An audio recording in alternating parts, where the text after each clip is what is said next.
Assalamualaikum warahmatullahi wabarakatuh. Apa kabarnya anak Ustazah pada hari ini? Jumpa lagi bersama Ustazah Musliha pada pembelajaran tematik tema 8, subtema 2 pembelajaran 1 dan 2. Sebelum memulai pembelajaran pada hari ini, mari kita sama-sama membaca basmalah.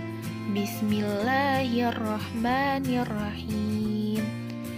Siapkan dulu bukunya dan simak video pembelajaran berikut ya. Adapun muatan dan tujuan pembelajaran kita hari ini, ingatkah kalian pada pembelajaran sebelumnya kita sudah belajar tentang cerita fiksi? Sekarang perhatikan dan baca teks cerita berikut. Setelah kalian selesai membaca cerita tersebut, coba cari tahu siapa saja tokoh yang terdapat pada cerita Roro Jonggrang. Dalam suatu penokohan terdapat dua jenis penokohan, yaitu ada tokoh protagonis dan tokoh antagonis. Jadi sering-seringlah kalian membaca cerita. Dengan rajin membaca cerita, kalian bisa mencari tahu tokoh yang terlibat dalam cerita tersebut. Lalu peran apa aja yang terdapat dalam cerita tersebut? Nah, coba perhatikan gambar berikut ya. Apa yang ada di benak kalian ketika melihat gambar di samping tersebut? Lalu masih ingatkah kalian tentang gaya dan macam-macam gaya? Tentu ya masih ingat, ada gaya otot, gaya magnet, gaya listrik, gaya gravitasi, dan gaya gesek. Selanjutnya, apakah petugas kebersihan tersebut melakukan gaya saat mendorong gerobaknya? Ya, betul. Saat dia mendorong gerobak, maka terjadi gaya. Gerakan mendorong atau menarik seperti yang ada pada gambar tersebut menyebabkan benda bergerak.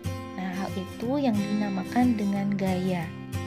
Gaya dapat mempengaruhi gerakan benda. Nah, berikut beberapa macam pengaruh gaya terhadap gerakan benda. Silakan anak-anakku saja perhatikan ya. Selanjutnya, contoh peristiwa yang menunjukkan gerakan benda akibat adanya gaya.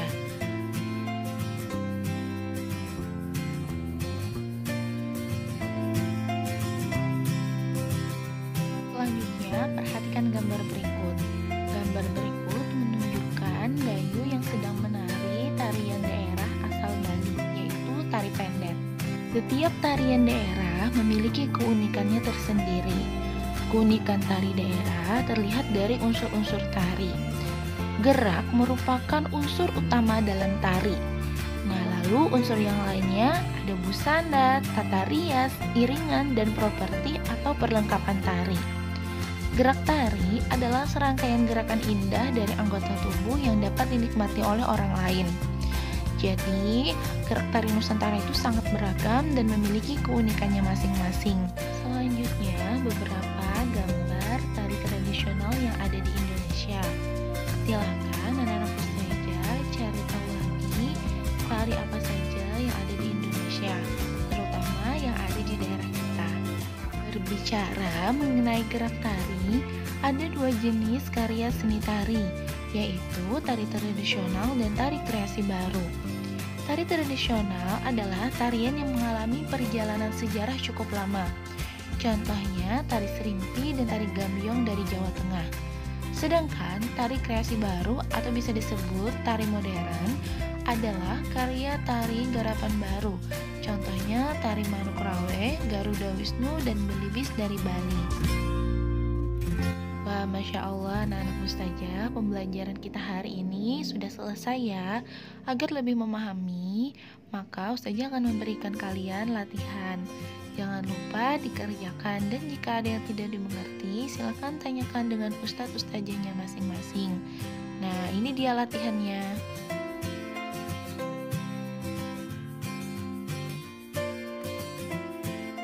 Kesimpulan pembelajaran hari ini.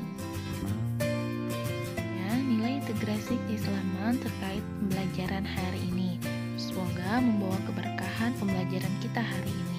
Kita akhiri pembelajaran hari ini dengan membaca hamdalah. Alhamdulillahirabbil alamin. Sampai jumpa pada pertemuan berikutnya. selanjutnya. Salah hilap, sejak mohon maaf. Wassalamualaikum